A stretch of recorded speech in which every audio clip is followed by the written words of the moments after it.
Hey everybody, welcome to Connecting Japan's September-October edition. We will put out another video very soon. Today we're going to talk about our ACC Victoria State Conference recap.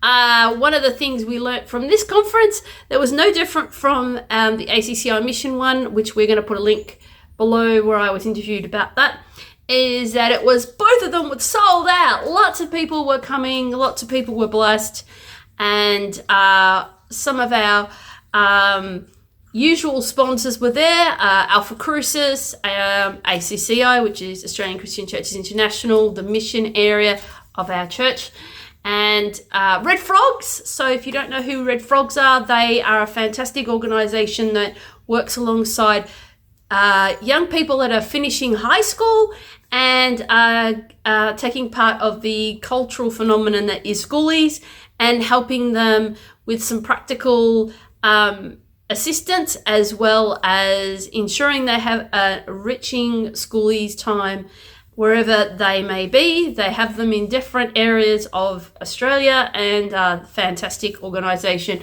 as well as some of those who look after the services and equipment that you need for your church. So this conference was on lead. Now, we'll understand leading as being something that, someone in charge does, whether they're in the church or a pastor or something like that. Well, a lot of the time it is talking about our pastors and leaders, but for those who were there, it was also talking about how they can personally lead themselves. How can we do better in our Christian walk? Do we need to read the Bible more, spend more time with God, going outside, having devotion time, more time with music and praise, and a whole lot of spiritual disciplines that perhaps sometimes we tend to forget in our busy lives. So first speaker was Matt Hines, of course, our ACCVIC state president, who shared a lot and introduced this subject, and challenged us on how well do we do in our prayer life? How well do we really dig deep into the Bible, and how much of that time do we spend doing these things every day? And the next speaker was Dustin Bell. Dustin, of course, is from Calvary Church, which is in another state of Australia. And he was talking about how our legacies really help us in our leadership, and how we can really help get the message of what God wants us to do moving forward. He used an example of Joash, a king who oftentimes missed the mark. He was a man that, in this example, didn't believe for more. There was a prophet that was going to give him some great success against the enemy that Israel was facing at the time. Now, this is back in the Old Testament. And in order for that, they had arrows that were symbolic of his victories. And instead of striking the ground more than 3 times, he just settled for just 3. So the victories were hollow and didn't last. So God was God's example of us wanting, we can expect more. We don't have to go, do not put God to the test. In this instance, of course, Joash just settled. And God never wants us to settle, and he wants us to express ourselves more and walk with him more. So these were just a few examples of what he was talking about. So, and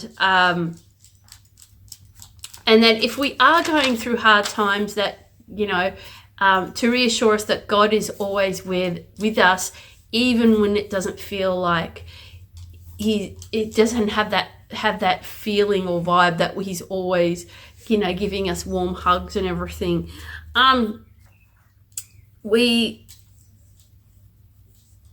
So he used Joash's example of actually telling us that we really need to think about the end goals.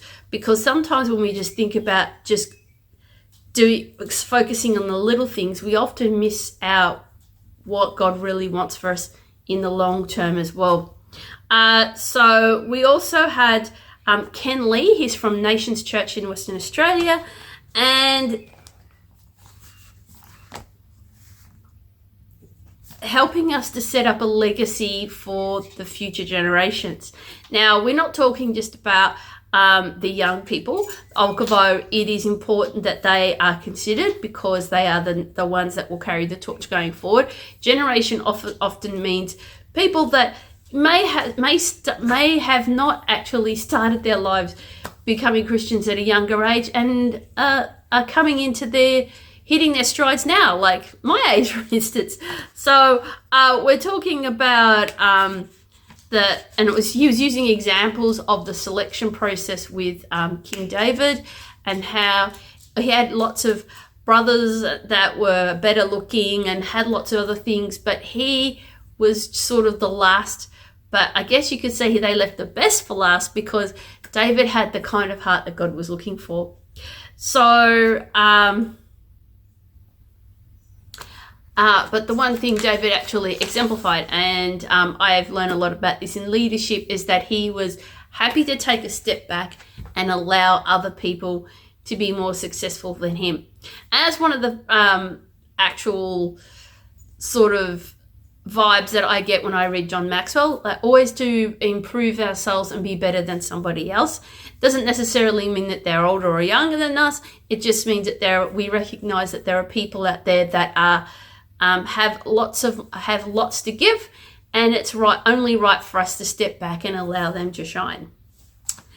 We had our guest speakers, and of course in every state conference, regardless of which state you are in, there are breakout sessions. So there were a variety of different breakout sessions. There were mentoring matters. So for those who are leaders, getting a good mentor is a very important thing.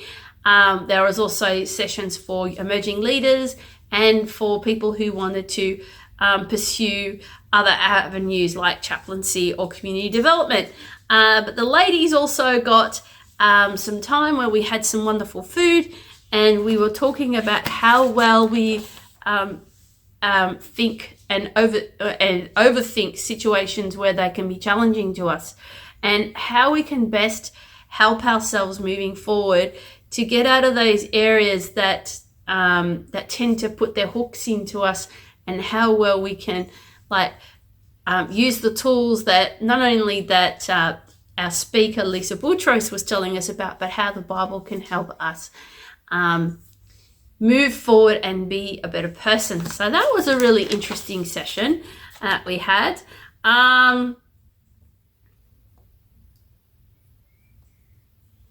We also had our national state president, Wayne Alcorn, talking about new seasons, new level, new oil. And it was sort of more of a prophetic session for us, in encouraging us to embrace the times that really challenge us, and that God is waiting in the wings to help us move forward in the times where we think that we can't do it alone. So it was a really great session that we had with him, and that he was talking about how our leadership sometimes, some of the things that we do, even though we don't think that people see them, in those obscure moments that we truly shine with God. So it was lots of different Old Testament examples that we've had throughout the conference. Again, it was another example of King David. He had issues being king because there was times where people didn't believe in him, and obviously he had to get everybody on side. And it was at this moment in time that he waited in the right moments, because he proved himself by all the things that he did, to the point that each time a certain other person actually recognized him, to the point that all of Israel recognized him as king.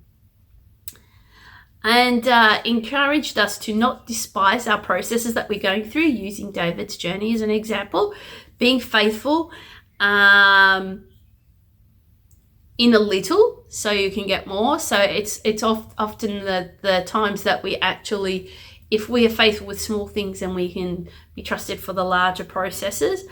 Always having a fresh heart with God, and always being continually filled by His Spirit as well. I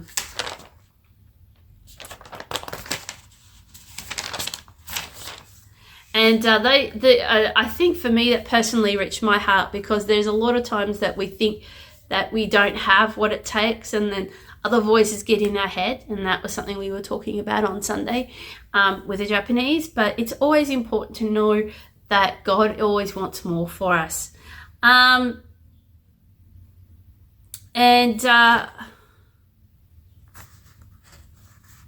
Helping us to actually grow and learning lessons from people that help us along the way, like that help us through the Bible, like Nehemiah, who had to build a city from scratch, and there was a lot of discouragements he had along the way. So he had to draw on God to help him with when he didn't feel joyful, when there was a lot of hard labor to build that city, and to also take the time out to rest. So these are all important tools that we need to remember when we serve or even in leadership.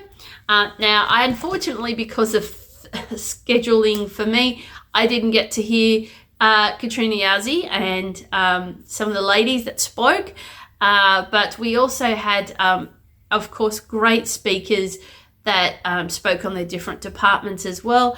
And we had one ACCI missionary, Alison Atkinson, sharing on her journey from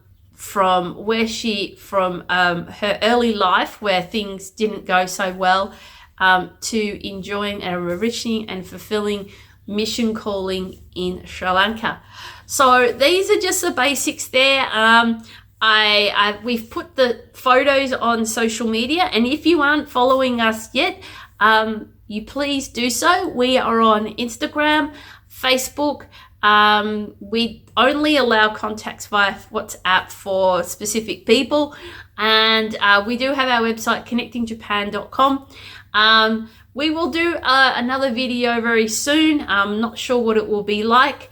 But yes, please do continue to watch our videos, like and subscribe. They're not always serious ones like this. We do have a lot of fun. Coming up in Japan will be Obon soon, where a lot of people go back to their hometowns and think about their ancestral families and often meet with their family members. So please do pray for Japan in this time period. Thank you guys so much for watching. From all of us here at Connecting Japan, including my little co-host behind me here, Charlotte. Ciao, Martine, and see you next time.